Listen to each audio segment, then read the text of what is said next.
Yo, we are live. What's going on, guys? Yo ho ho, and a bottle of rum to you, good people. I hope everyone's having an awesome week so far.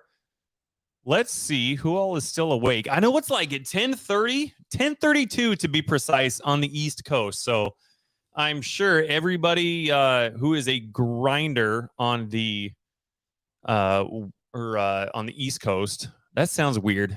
Isn't there an app called Grinder? I don't mean it in that context because I think they're talking about something else and different than what I'm talking about. I mean, if you could be a grinder on Grinder, I suppose. I don't know. I guess you could. But I wanted to jump on here real quick. I had this thing that I'm doing. I just joined this what's it called? Like this content creation thing. I don't really know what it is. They kind of just I dove into it wanting to learn more about creating content, about the algorithms, about all kind of the fun things. Luke, aren't you on the East Coast, bro? Are you Luke? You're a grinder, bro. You are a grinder, my friend. I kind of got a different setup, so let me kind of figure out how to do. Oh, look, there we go. There we go. I still got it. Luke, what up, man? Thanks for jumping in here, bro.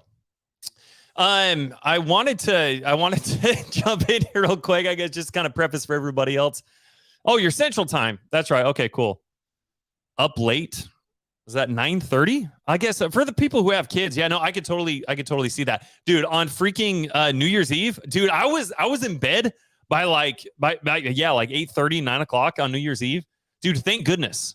Like I can't tell you how many things I've gotten out of from being a parent. It's literally the best. And then once you have an army, it only gets better from there, bro. So I have an army. I've got a KISS army. But dude, I joined this challenge with a gentleman, really amazing gentleman. His name is Angel. What the crap are you doing, man? I just said it's 10:30. I thought you would have been in bed. I know because I will be in bed well before 10:30 Alaska time. As a matter of fact, I would love to be in bed here in an hour at 7:30. Tempt me, push me.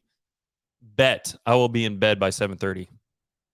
3 a.m. comes. No, I'm not saying you're old. What are you talking about? Come on, girl. No, that's not at all what I'm saying. I'm going to be in bed by 7:30 myself. And then I'm going to be up at 3. I'm going to get after it. Actually, as a matter of fact, I contemplated going to the gym. This was only going to be like a 5 or 10 minute thing. I contemplated going to the gym again for a second time today. Joe, what up, dude? Yeah, I figured there were some people. It's like, dude, maybe you got some people on the Pacific. You got some people in Mountain Time. Maybe even some people in Central Time that might still be up. But not Julie. Gosh dang it.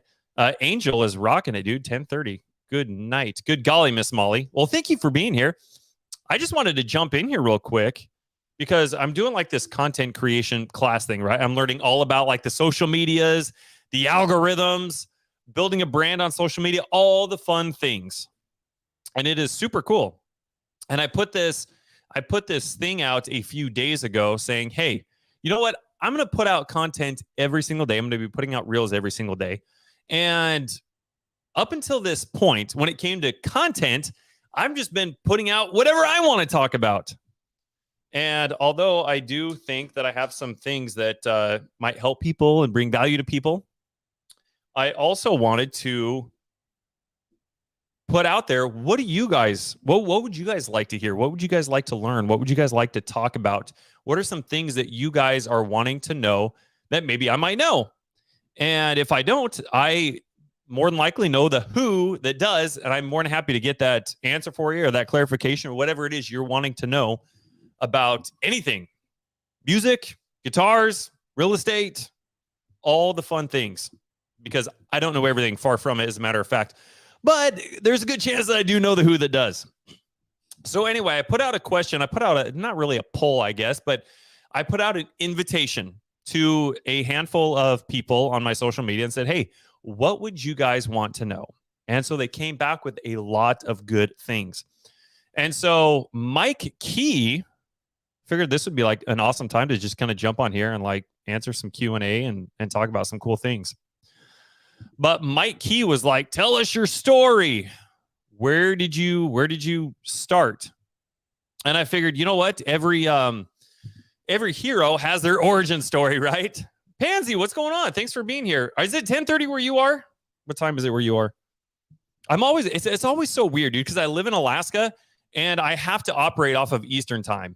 Like, it's the weirdest thing living in Alaska, and literally like everything I do, I have to calculate 4 hours ahead. I live 4 hours ahead, which is really weird because like it's 6:30. Like I'm operating off of East Coast time because that's where my partners, Chris and Colin, they're in New York. And so everything I do, my entire life revolves around New York time. But anyway, he wanted to, I just wanted to jump in here real quick and maybe do a little bit of not necessarily Q&A, but just answer a couple things and maybe hopefully kind of give you guys something to think about. If you guys are struggling or if you guys are wanting clarification, or even if you have an idea on where you want to be this year, it's still early. We're still it's still January. We're 3.5 weeks into the new year so far. And we've done some pretty awesome things in the last 6 months of being a business. So I thought, you know what? It'd be kind of neat to jump on here real quick and share some of those things and see where we can come together, where we can align, or we can make some money together, do some awesome shit, guys. Because if there's one thing that I don't want to happen, when people set goals with the thought process of, I've got more time. I've got more time. I've got more time. I've got more time. And if you statistically, actually, as a matter of fact, if you're looking at businesses in a whole, if you look at any given business at any given time, you look at how they performed in quarter one, and then you look at how they performed in quarter two, quarter three, and quarter four, more often than not, businesses are just annihilating in quarter four, more so. And a lot of times they do more in quarter four than they did in quarter one, two, and three combined. And maybe we all kind of have that thought process like, oh, I have time. I have time. I have time. I'm not doing where I want to. I'm not consistent. I'm not blah, blah, blah, blah, blah. But I have time. And that is a mistake. So I kind of wanted to share some of those things about what we did as a business, what Chris Collin and I did when we first started. I mean, guys, Chris Collin and I, for those of you guys who've been following us, we've only been business partners for like 7 months. That's it. That is all. So I thought, hey, you know what? This would be kind of a neat opportunity instead of just sharing a bunch of like 60-second reels.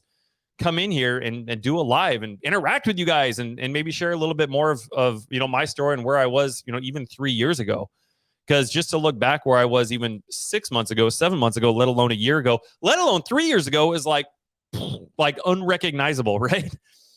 And I used to be in the Air Force, and I had a friend reach out to me. His name is Joe Rinderknecht. If you guys don't know him, go follow him. This guy is freaking phenomenal. Him and I were childhood friends. We grew up together in a little place called Ryrie, Idaho. Surprised the main road was even paved. Just a little blip. I think the town population had like 500 people or something like that. Anyway, so we grew up in Ryrie, Idaho, and we were reaching back out, or he reached out to me. We got a hold of each other 3 years ago. I think maybe a little over 3 years ago, maybe. And we hadn't spoken in like 15 or 20 years. And we're kind of just doing this thing over Facebook. And it's like, hey, what are you doing? Hey, what are you doing? You got kids, blah, blah, blah, blah, blah. And he asked me, he said, Jesse, have you ever thought about getting into real estate? And I thought, yeah. As a matter of fact, before I lived in Alaska, I used to live in Phoenix. And I thought about getting my realtor's license when I used to live in Phoenix. And he's like, no. It's like, I'm not talking about being a realtor. He's like, I'm talking about being an investor. And I thought, interesting. Well, let me ask you, Joe, what do you know about Alaska? It's super expensive. And for me to go buy a fourplex in a good part of town, to go buy a fourplex in South Anchorage, that's going to be 6 figures on a down payment. I was like, bro, I don't know if you know anything about the military or not, but I don't exactly. I'm not making the kind of money where I just got 6 figures burning a hole in my pocket so I can go buy a fourplex. And thankfully, he was really patient with me. He's like, you know what, Jesse, I've got some meetings with some other investors later in the week, some Zoom meetings, right? Because this was during the pandemic. This is the beginning of the pandemic. And he's like, you know what? How about you just hop on here, and be a fly on the wall? And I was like, all right, well, twist my arm. Beat me up, Scotty. Let's go. Let me see what we're talking about here. And so, guys, I did. I jumped on the Zoom and I was just a fly on the wall. I turned my camera off, put myself on mute, and I just started listening. And I'm hearing all of these guys start talking about making money. And they're kind of sharing their story a little bit, kind of like what I'm doing right now. They're kind of sharing their story a little bit.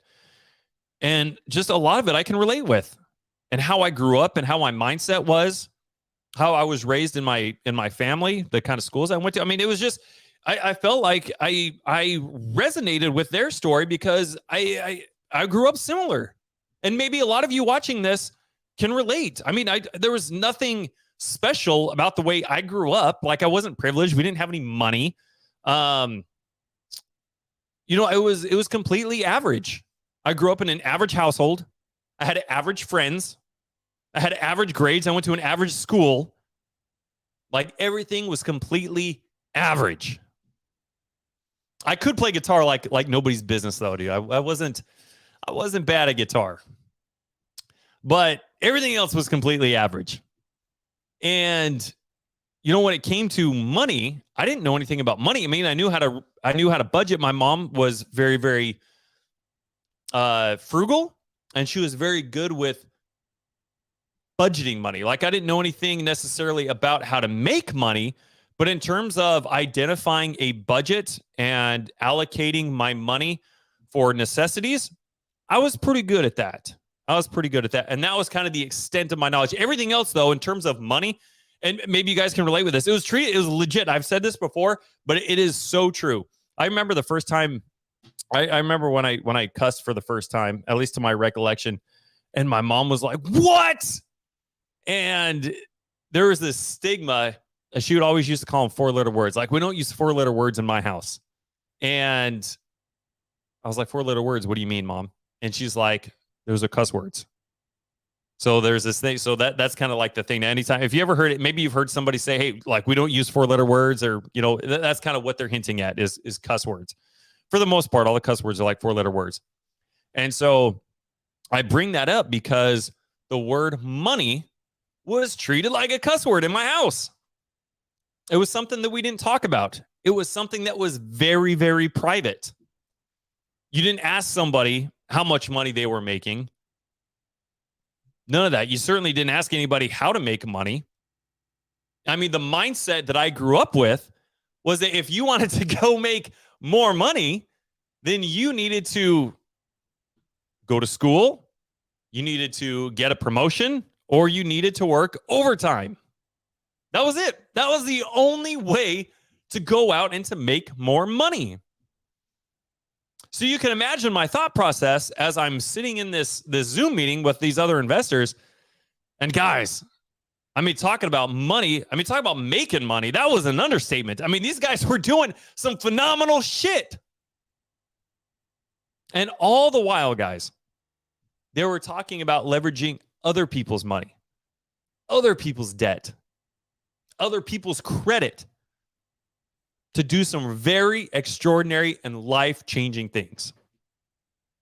And I thought, wow, sounds like a scam. Let's go. I want to learn more about this. I mean, just think about this. Think about this for a second, guys.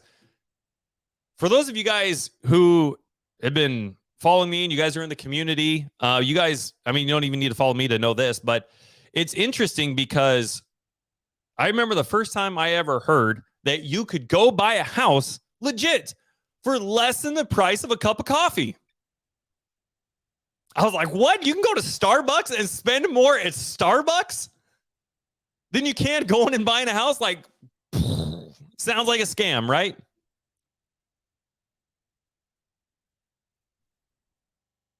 Angel, I totally agree.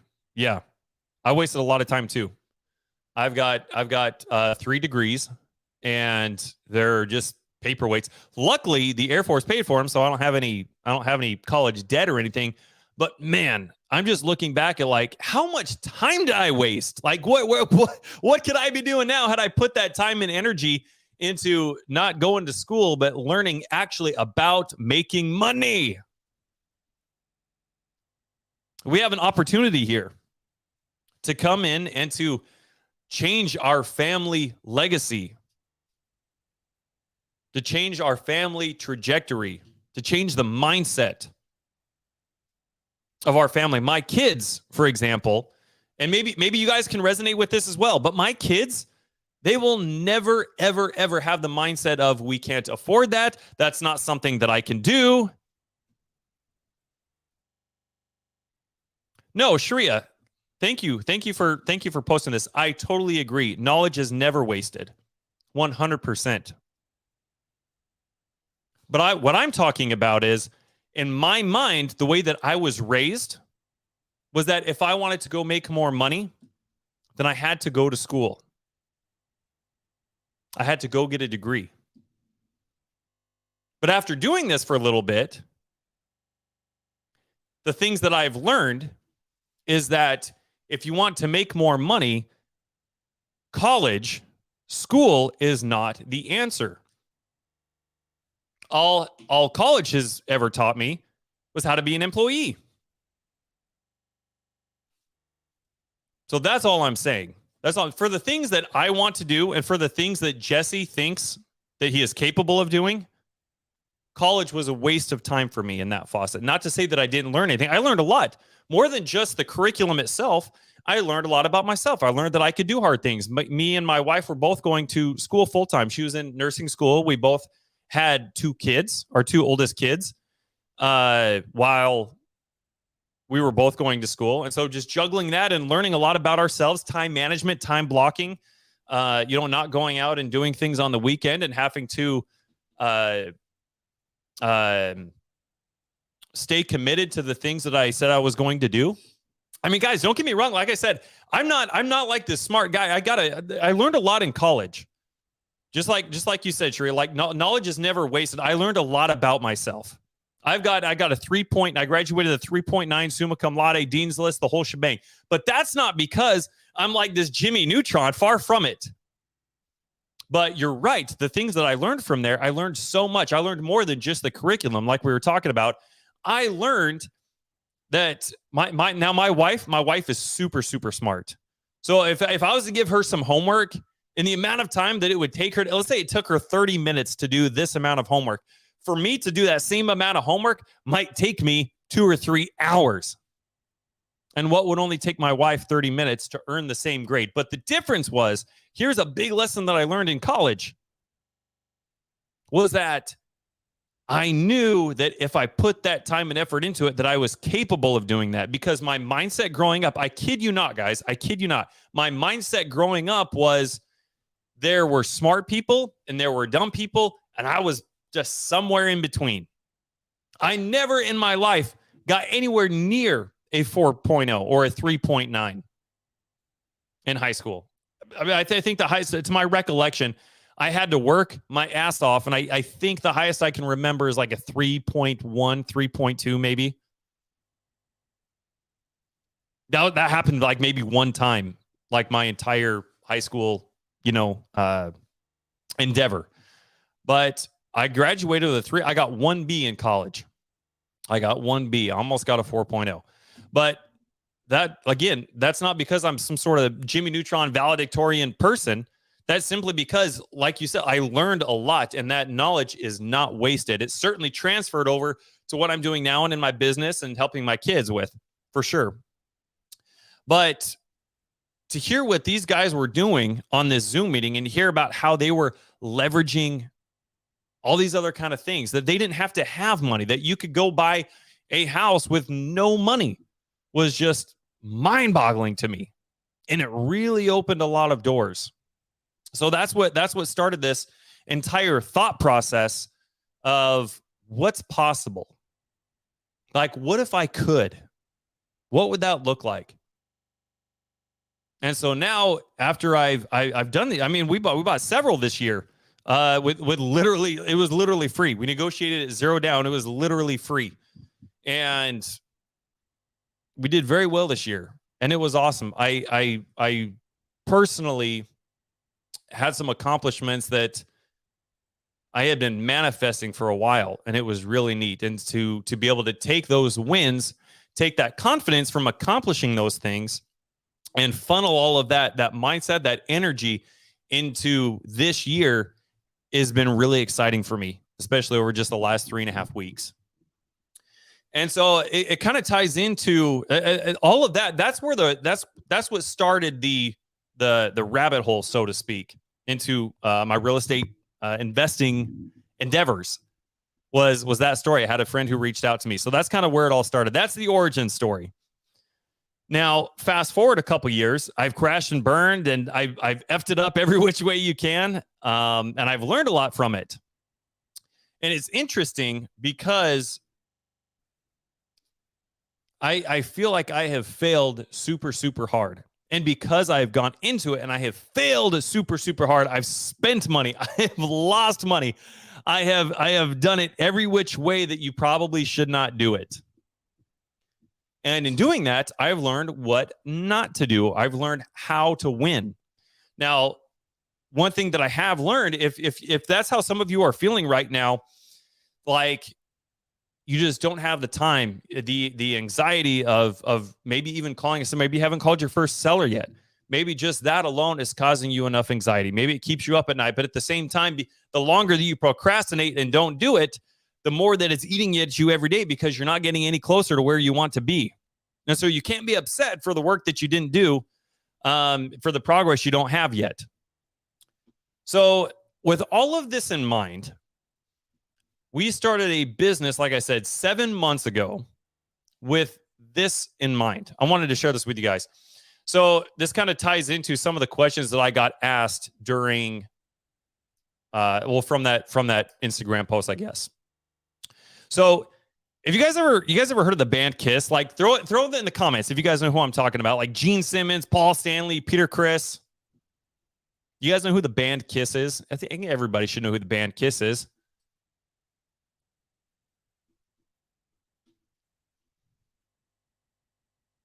Yep, there we go. Of course. Okay, cool. So I'm a huge music guy, and I absolutely love Kiss. I love a lot of music, but I'm very, very passionate about music. Like that's kind of like a really personal thing for me. And not only my wife gets sick of it. Like I said, I played guitar for like over 20 years, and I love everything about it. I love everything about music.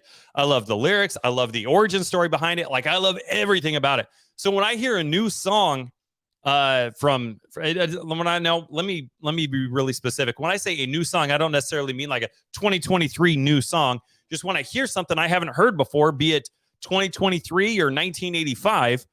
I get very engulfed in it. My wife absolutely freaking can't stand it because all she hears, well, I'll listen to a song and she says that I just absolutely killed a song. And she means that I just play it over and over and over and over and over and over again. But in my mind, I'm listening for something different each time I'm listening to it. So I might listen to it 3 or 4 times just in and of itself, just kind of as a general overview, for example, right? And then I will go back and I will listen to it, and I will listen to the lyrics. And then I go, listen to it 3 or 4 times again as I'm reading the lyrics. And then I go listen to it again, and I'm paying attention to the instrumentation, the guitars, the solos,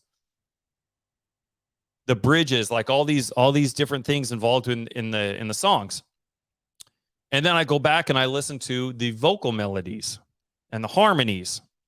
And I'm literally just tearing it apart. And so in my mind, it's even though it's the same song over and over and over and over and over and over and over again, I'm hearing something else each time I freaking listen to it, because that's how my brain processes it. To my wife, she's like, Jesse, stop playing that damn song. Like it's been on repeat for 30 times now. But in my mind, I've only listened to it like 3 or 4 times because I'm listening for something different each couple times that I listen to it. So all that I'm getting at in saying all of this is with the band Kiss. When I first found out about Kiss when I was really young, obviously I got engulfed in the entire thing, the production, the costumes, the music, the lyrics, the stories behind it. And I mean, so much so that I don't know if you guys have heard this or not. My mom used to tell me that the 2 bands, I grew up in a Christian house, And she told me that the two bands, AC/DC and Kiss, they were acronyms. And AC/DC stood for Antichrist, Devil's Children, and Kiss was Knights in Satan's Service. Which I, after doing my own research and all that kind of stuff, I found out that all to be kind of fictitious. But anyway, my point being, I just thought that was fun fact for you guys. But the point being is when I started reading and diving into and I'm bringing this back to real estate, by the way. But when I dove into this, their origin story on why they did the things they did, because back in the 70s, like Gene Simmons has got like a sword and snakes, and he's got blood and stuff coming down his face. It's this big production, and to a lot of people at the time, they were like, "Oh my gosh, like that is satanic. That is this, that is that." But in their mind, it was art, and in their mind, the reason they did the things they did and the shows were like they were was because as a fan at the time, as a fan of music themselves, they wanted to see something done that hadn't been done before. They wanted to see they wanted to be a band, and they wanted to put on a show from the perspective of something they would want to see as a fan. Angel, absolutely. Alice Cooper, 100%. Alice Cooper and Kiss in the 70s, gosh dang. Talk about shock rock. But that was their idea. That's how Kiss came to be. The costumes, the show, the production, the music, like all of that was put together from the mindset of, as a fan, that's something that's missing. And that is something that I would love to see as a fan. And the reason I share this story with you is because going kind of bringing this back to my friend that I had touched base with 3 years ago, a little over 3 years ago, the first mentorship that I'd ever paid for was $23,000. Now, guys, I did not have 23 grand. I did not have 23 grand at all. Maxed out credit cards trying to do it, all the fun things. So and I kept telling myself, and maybe you guys can resonate with this. Maybe you guys are like, maybe for you guys, maybe you're looking at that like, man, $5,000, like that's a lot. Like I would agree, like $5,000 is a lot. Like I like looking back, I can't believe that I spent that. But at the same time, that's what had to happen for me. That's what had to happen for Jesse I had to put myself in that position to where it was almost like burning the ships. Like, man, I have to make this work now. And the reason that I share that is because for me, I thought that was the only way that I could get into real estate. I thought that was the only way that I could start learning these strategies, start doing things at a higher level, was to pay for it. And so I did. And now, just seeing what like Pace is doing, and now he's bringing everybody together. And you have this community that didn't exist back then, that does now, where people can come in for free and start learning these things, start networking with other people at a higher level, and putting themselves in the position to leave their job, start building that legacy, start teaching their kids these things, start elevating their social circle. So I had to pay for that. And then on top of that, I learned that after paying for that, that still wasn't the community that I needed to succeed. So I've been with Pace since like day one, basically, almost just maybe a few weeks after he started it. But one thing that I've learned, and I'm bringing this back again, is when Chris, Colin, and I all got together a little under a year ago, like 9 months ago, something like that. Well, at least not got together, but when we all kind of met and started talking. Chris and I met at Pace's house, as a matter of fact. And when we decided what kind of business we wanted to build, who did we want to serve? Who did we want to work with? And I bring that KISS story up because it was kind of similar. It's like, how do we build a business of something I would love to see as a fan or somebody wanting to get into the real estate industry that doesn't want to spend 23 grand and hope that it pays out? So how can we build this? What does this look like? And so with that in mind, we started creating this a la carte one-stop shop, this real estate in a box business. And so we did some really amazing things last year. We got to work with some really amazing people. And so if there's anybody who's watching this and you're like, man, whether you got into this 2 weeks ago or 2 years ago, if you're watching this and you're like, I want to work with somebody, I want to consistently surround myself with people who are going to hold me accountable, who are going to elevate me, who are going to push me. That's what we are here for. You are exactly who we want to be working with. I think there's this misconception that we're like just so busy that we don't want to work with anybody. Like this, no, that's not that. We're busy because we're working with everybody. And we want to continue working with everybody. And so we created this business because of fans of real estate and money. We wanted to create this thing that was just kind of a one-stop shop, and we could plug into anybody's business, whether they were brand new, whether they were fresh, they were green, or whether they've been in real estate for 20 years. And the best way to do that is for you guys. If you're not where you want to be, I can tell you it's probably because you are spread too thin. You don't have the blinders on. You're not focused on one thing, and you are not allocating your time appropriately every single day. You're doing too much. And so what I would do, if had Third Mind been around when I wanted to get into real estate, here's what I would do. If I had it to go back and redo, here's what I would do. Here's exactly how I would build my business.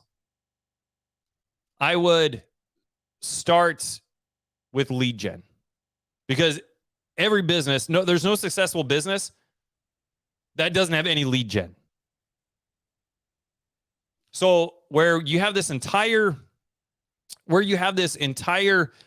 community of people who are coming together and learning this all together. They're learning these systems. They're learning Privy. They're learning how to talk to agents. You guys get to come in here and do all these things for free. Here's what I would do. I would start with lead gen. I would download Privy or PropStream or Batch, whatever you want to do. And I would start calling people, learning those how those conversations need to go. I would start finding people that I can role play with, that I can hold accountable, and the people that are going to hold me accountable.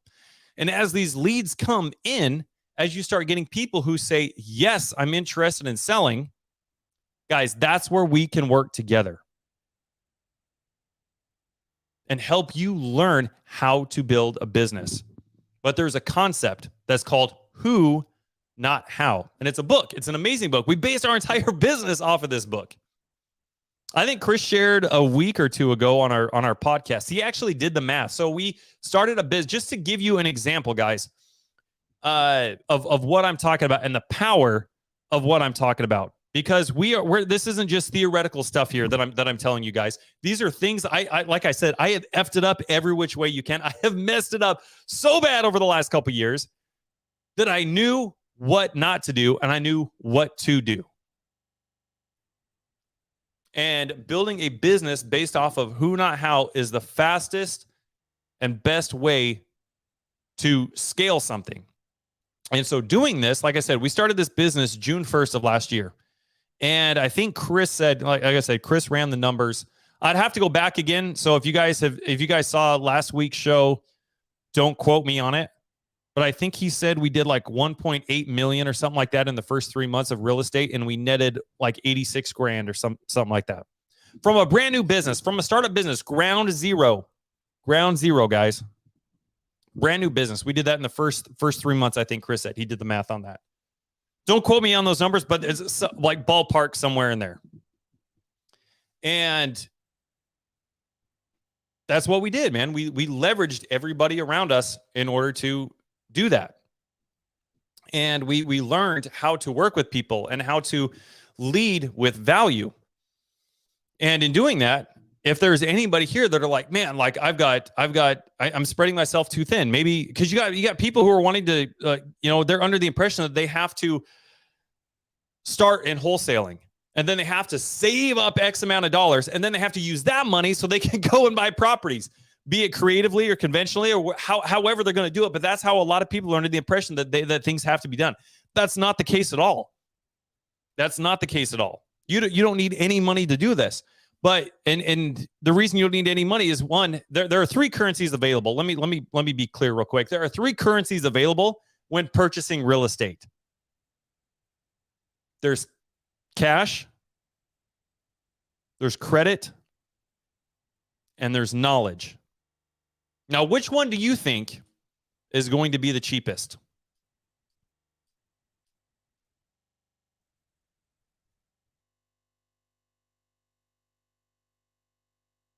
It's knowledge.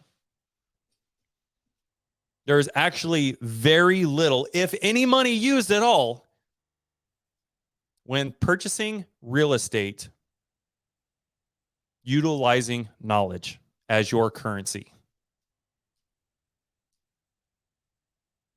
So the best way to start learning that stuff is to start aligning yourself with individuals who are where you want to be.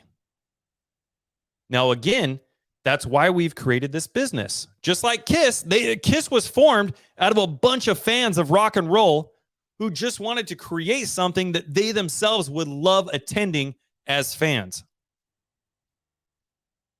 And so that's why we created this. That's why we created Third Mind. That's why we created a business that could plug into anybody's business and help regardless of where they are, and not put anybody in this position where they have to feel like they have to go drop 23 grand on a mentorship and hope it pans out. I wish something like this was available when I was starting out. So if you guys are at a point where you're like, you got leads coming in, here's what I would do. You got leads coming in. Work with somebody who can help you understand and close those leads. Now, the entire time, that's all you're doing, right? You're refining this process. Give yourself 90 days. Okay, 90 days. Put the blinders on, guys. Put the freaking blinders on. Put your head down. You guys have probably seen like these motivational videos on like Facebook or Instagram or TikTok where they're like, man, just put your head down and disappear for 6 months. That's what they're talking about, guys. They're talking about get off of social media because social media is such a distractor. Now, social media is great, right? You also might be telling yourself, well, I learned this new strategy about marketing. I learned this, that I can go, talk to probate attorneys, or I learned these new apps that I can use to help in my business. Guys, that's great and all. That's fantastic. But at the same time, that's not information you need to know right now. Learning how to handle the paperwork on a creative finance deal when you don't even have any leads, that's not a money-making activity. That's a distraction, and that shit is holding you back. It's keeping you from where you're trying to go. So go build put your head down for 90 days, get off of social media, disappear. I wouldn't even really post that much on social media. If I had it over to do again, I would just disappear. I would use social media. I'd maybe allocate an hour or two a day just for networking. But that's what I would do. I would get off of social media because what happens is you see all these other distractors like we're talking about. You see people coming in and talking about creative financing. You see people coming in and talking about showcasing that, hey, I just made $40,000 on this. And what does everybody do? Everyone goes into the comments when they see a $40,000 wholesale check. And they're like, oh my gosh, what'd you do? How did you produce this? What were you doing? What were your strategies? Where's your marketing? Blah, blah, blah, blah, blah, blah. and you get you get distracted, right? If somebody says, if you're cold calling, for example, you see that $40,000 check on social media, and somebody's like, "Yeah, I got this from door knocking." You're like, "Oh my gosh, dude, I'm gonna go out and I'm gonna go door knock now," right? And then so you quit what you're calling because you're like, "Man, I'm sick of people freaking yelling at me while I'm cold calling. I'm gonna go door knock some properties." So then you start door knocking for 2 weeks. You're getting doors slammed in your face. And then you're like, "Man, this ain't really working." So what happens next? What do you go do? You see another thing on social media. "Oh, I got this from a probate lead." "Oh shit, word? Bro, I'm gonna go build some probate attorney relationships." And so before you know it, here's 8 weeks later, you tried 3 or 4 different things you haven't seen consistent with one thing. That's what's keeping you. So put your head down and just focus on learning those systems for 90 days. Build a lead gen. You got leads coming in. Go find somebody else to work with who can plug into your guys' business and help you close those leads. That's what Chris Collin and I can do. Okay. Now you're making money. You don't know the entire process. You don't know the art of negotiating or anything like that, or pitching creative, nothing like that, but you're making money, right? Pass those leads off, and then you keep that lead gen up. Then for 90 days, you need to understand how to lead gen like Michael Jordan, man. You need to become the Michael Jordan of that.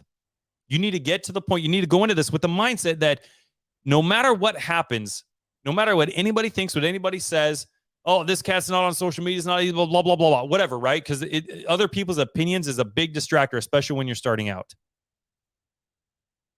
Get to the point to where, you know what, regardless of what anybody says, what happens, whatever, it is undeniable that you are a lead gen freaking wizard.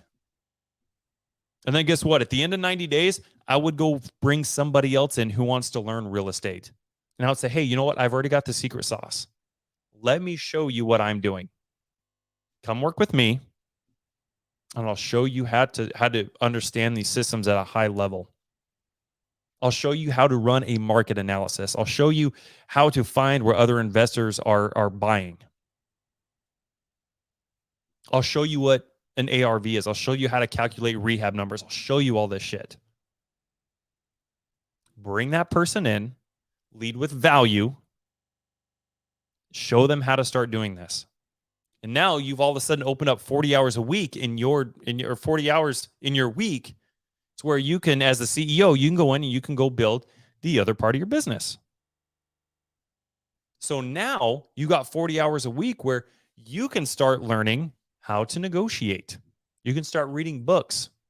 You can start networking with people. You can start getting on calls and learning how to pitch creative by working with somebody else. This is the best way to do it, and the easiest and the fastest way to leverage other people is to work with other people. If you want to do it for free, unless you want to go try your hand at dumping 23 grand into somebody else's mentorship and hoping that it pans out, like I did. So then you start learning how to manage these leads and how to close these leads. Now do that for another 90 days. Now you got somebody helping you generate leads, and you go bring somebody else into your business now that can help manage those leads. And the entire time you've already got somebody else that's dispoing all of your leads. So everybody's still making money. Your business is thriving. It is consistent. You are elevating yourself. You're putting yourself in these higher positions in your company. So not only are you learning about lead gen, not only are you learning about managing these leads and closing these leads, but you're learning about leadership. You're learning about servitude on a higher level each time. So you're learning all of these things. It's not just the process.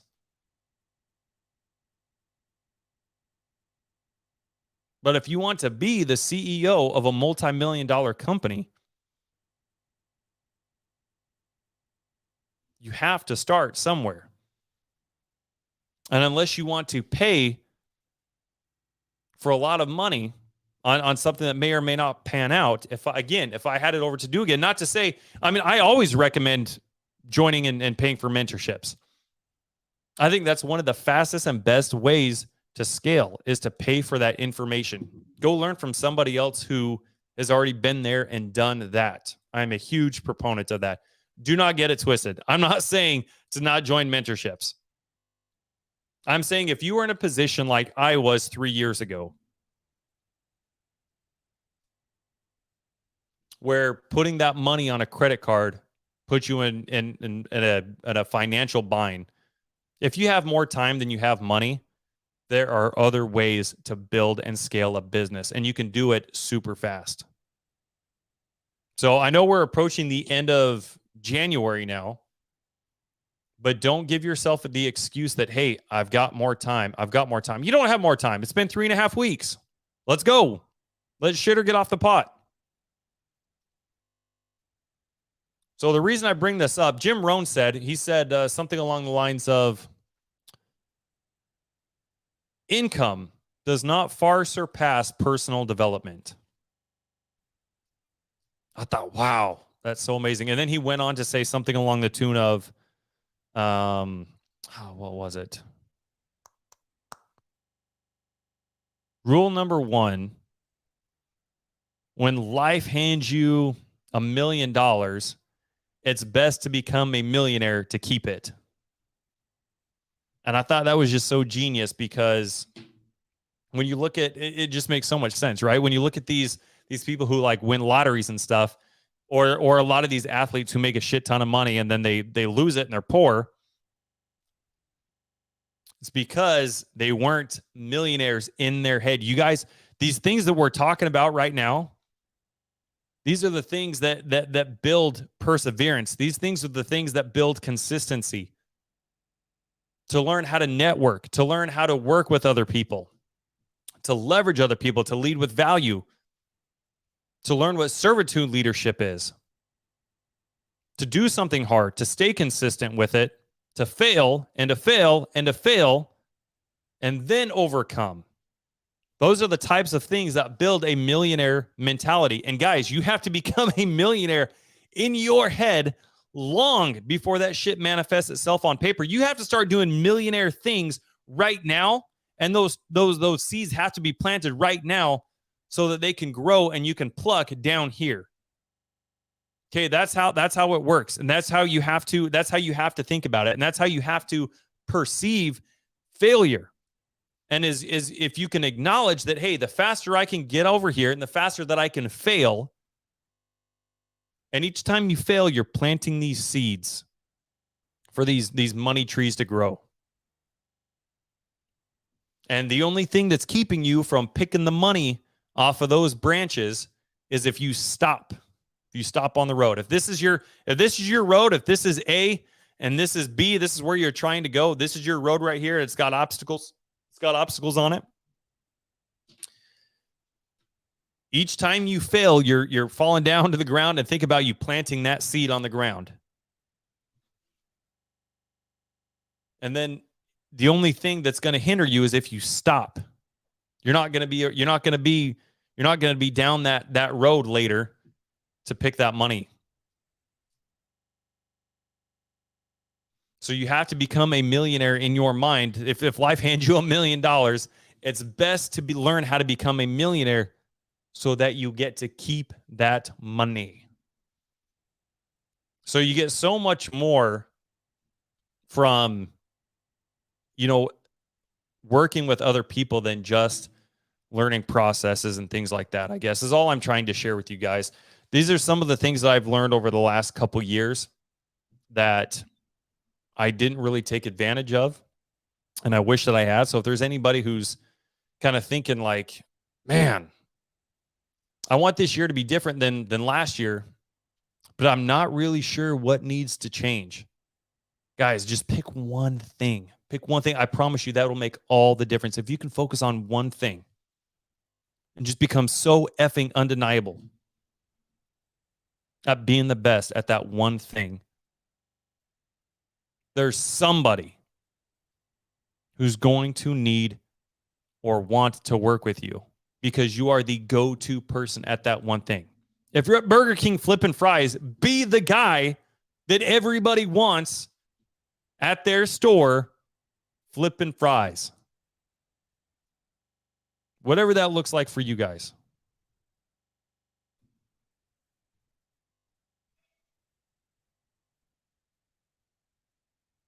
Angel, I freaking love you. I hope you know that. I think you're absolutely amazing. Thank you for sharing that. And Zach and Monique are absolutely amazing people. They do that they have their energetic mindset series that they do every Thursday. I know it's 0700 my time, so that's 11 a.m. Eastern time. If you guys have the opportunity to join that, please do. Those guys are so amazing. I freaking love Zach.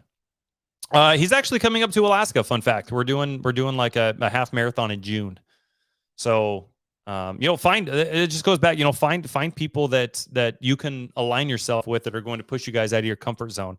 For me, I hate running. I hate running so bad. So bad. It's the worst. Run, as far as I'm concerned, guys, is one of those 4-letter words. I hate running. And that's one of the things like Zach told me, he's done marathons and stuff. And I was like, dude, all right, let's go, bro. Let's go. You come up to Alaska. We're going to do fishing and we're going to do all the fun stuff. But let's run a half marathon. And then later this year, we're going to run a full marathon. Oh, he did. Did he talk about Alaska today? I freaking love him. I need to shoot him a text. Anyway, just kind of wanted to give you guys something to think about. I just wanted to throw that out there, give you guys something to think about, some feedback, some things that I've learned over the last couple years that have really helped me. And it really, guys, everything that I'm telling you right now is what skyrocketed my business last year.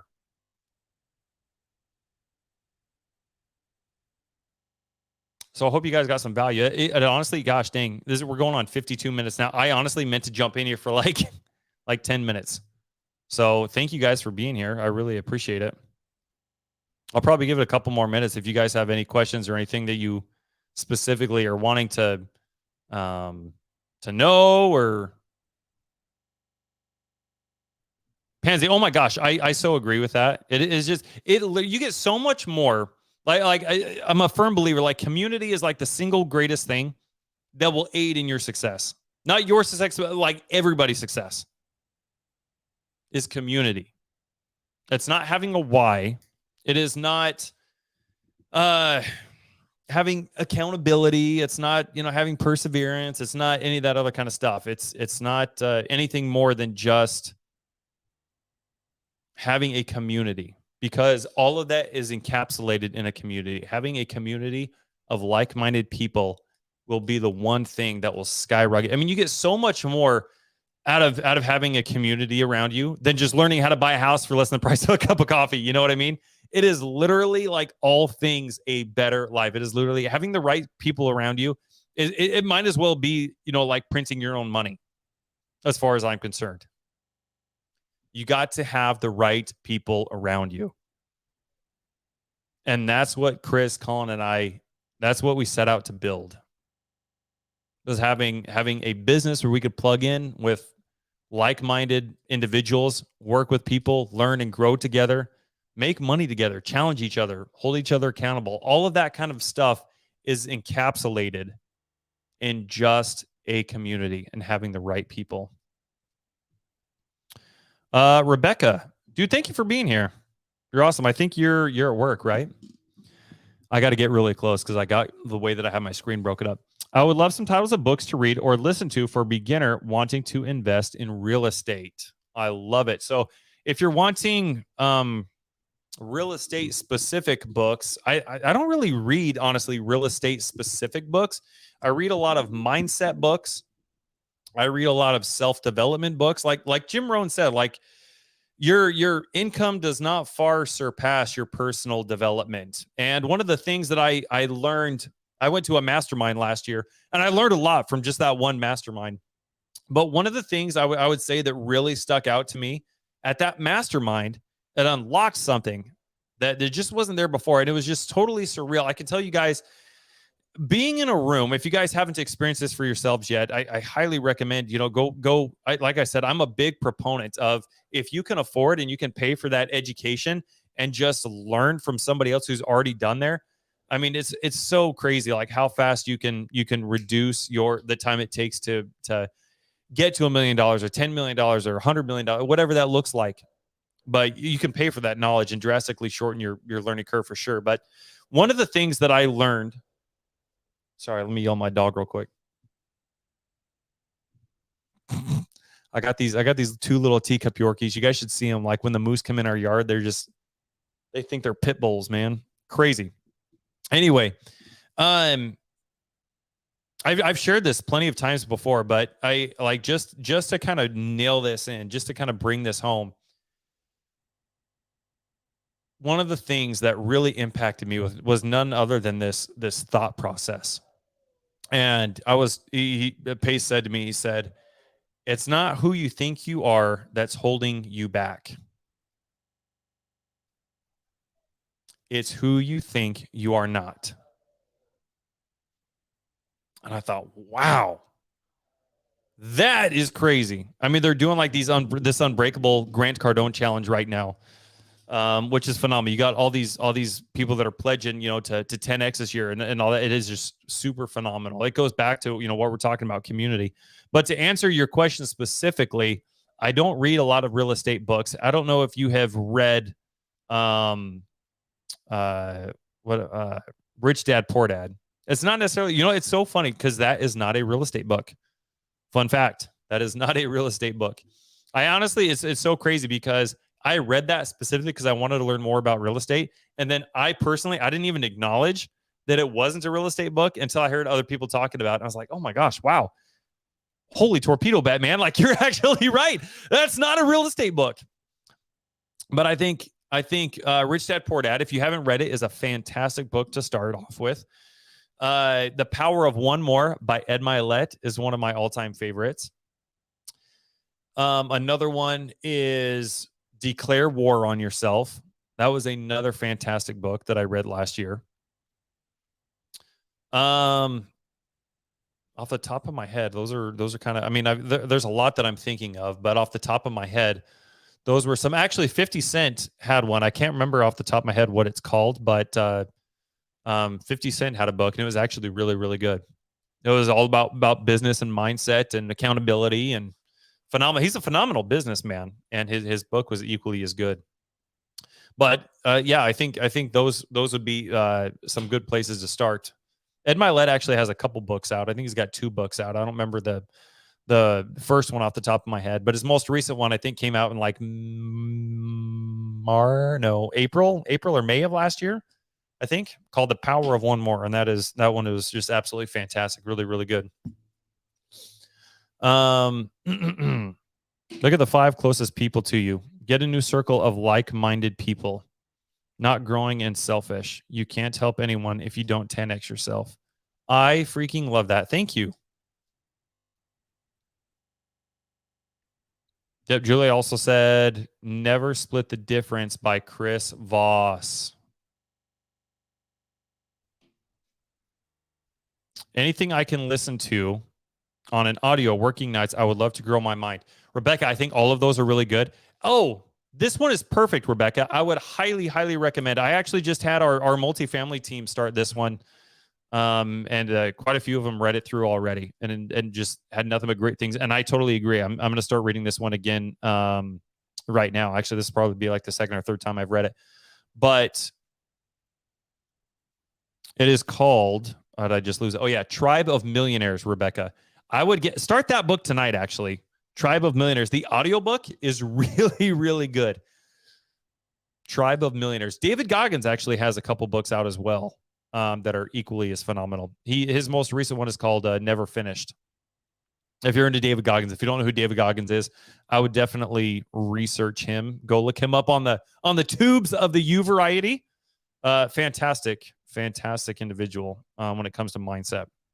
Yeah, Pansy. Oh my gosh, I 100% agree with you. I'm currently reading You Can't Teach a Kid to Read a Bike at a Seminar. Boom! This one is fantastic. I want to talk about this one for a second because it has so much great information in there in terms of understanding the sales process and moving a prospect on down the sales line, so to speak. The author does a fantastic job. He illustrates it from moving from different compartments into a submarine. Anyway, it sounds weird the way I'm describing it, but for all of you guys who are wanting to increase your salesmanship and learn really what sales is and how to close somebody, regardless of what kind of industry that you are in, I definitely highly recommend picking up You Can't Teach a Kid to Ride a Bike at a Seminar. It is one of the most freaking amazing books about sales ever. And this one as well, Never Split the Difference by Chris Voss. I think those are my two favorite sales books. So if you guys are looking to become a better closer, get better on the phones, learn how to better articulate yourself, ask better questions, learn how to persuade, definitely read those. There's also another book called Story. Oh man, I can't think of it off the top of my head. Story. Oh, it's by Matthew Dix. Okay, now I'm gonna have to just look it up while I'm on the line with you. Hold on. I think Storyworthy. That's what it's called, by Matthew Dix. So if you guys are wanting to learn how to tell stories and relate better to sellers, amazing book. Storyworthy. For sure. But yeah, you can't teach your kid to ride a bike at a seminar. When you brought that up, here's what I think about. There's a story. I don't know if you guys are like big into like sports or if you guys pay attention to Kobe Bryant or anything, but I remember hearing about this story about Kobe Bryant from this reporter one time. And this reporter, he got to go watch Kobe Bryant practice before a game one time. And Kobe Bryant basically told him to be at the gym at like 3:30 a.m. And so the reporter was like, you know what? I'm going to impress Kobe Bryant because I'm going to show up early. And so he got there at 3 a.m. and he pulls into the parking lot at 3 a.m. And as he gets out of his car, shuts his car, and as he's walking up to the gym, he already hears balls bouncing. He already hears sneakers squeaking on the court. And he walks in. Kobe Bryant's already there getting after it at 3 a.m. And he sat there and he watched Kobe Bryant practice for a couple hours. And Kobe, it was interesting because there was one thing that really stood out to him. And it was that Kobe Bryant was going in hard in the paint. Don't get me wrong. He's going very hard in the paint, as you would probably imagine Kobe would. But he was also, some of the maneuvers and stuff he was doing was very, very basic. Some of the drills that he was doing was very, very basic. Now, later that day, there was a game. And, of course, they killed it. They won. And as Kobe's coming off the court, that reporter who got to go watch him that morning, he asked Kobe, he's congratulating him on the game. And then he asked Kobe, he said, Kobe, you're the greatest basketball player in the world. When I was watching you practice 12 hours ago, it's like you were the stuff you were doing was basic, man. It was fundamental. It was beginner shit. Why are you wasting your time with that stuff when you could go be working on all these other different and experienced maneuvers and drills? You're the greatest basketball player ever. And Kobe's response was, I'm the greatest basketball player ever because I work on the fundamentals, because I work on the basics. I think there's a stigma that people start to think that once they get to a certain level, you know, they're kind of beyond it. They're kind of out of touch, out of reach. They don't need to work on those fundamentals. And the reason I share that story with you is because I consider myself very good on the phones. I consider myself a very good closer. But even though I consider myself that, I still, to this day, I reference this book a lot. There's actually a PDF that you can get if you don't have it already,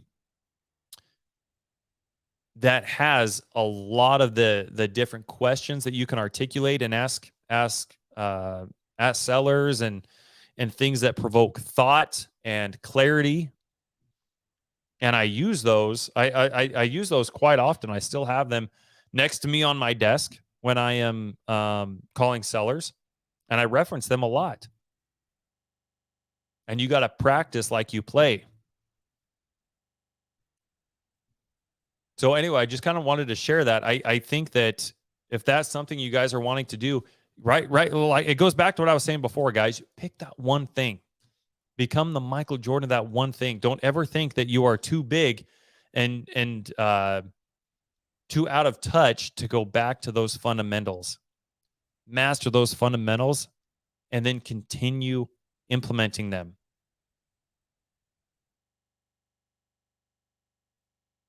So I don't know everything, guys. I don't know everything, but these are just some of the things that I have learned over the last few years that have helped me amplify my business to where it is today.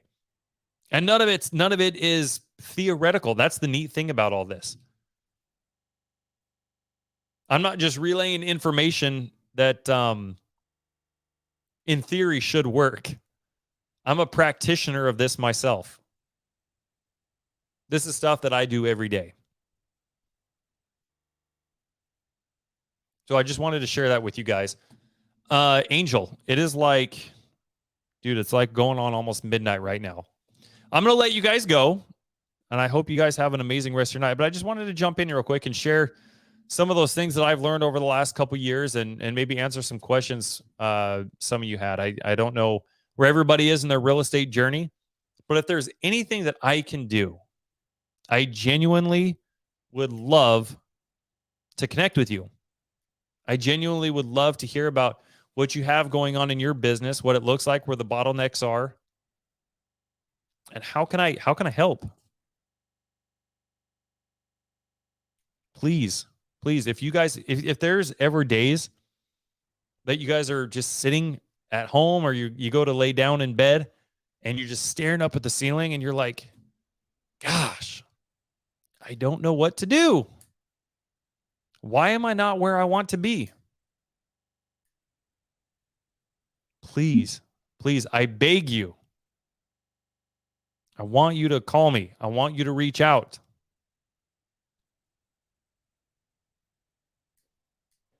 I want to help you in any way that I can. I want you guys to win.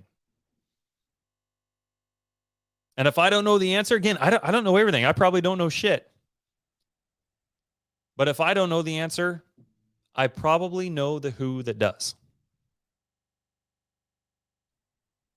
So if there's anything that I can do, please, you have an entire community of people that you guys can rely on. We've got an entire community of people that are willing to jump on the phones and to help in any way that we can. There's really no reason, if you're not willing to ask for the help, then the only thing that's keeping you from being where you want to be is yourself. I will pledge to you guys right here and right now, you guys can reach out to me anytime for any reason. I might be slow of responding, but I will get back to you. And I want to help in any way that I can. And I'm going to hold you to this. You have at least one person, i.e. me, that you can rely on.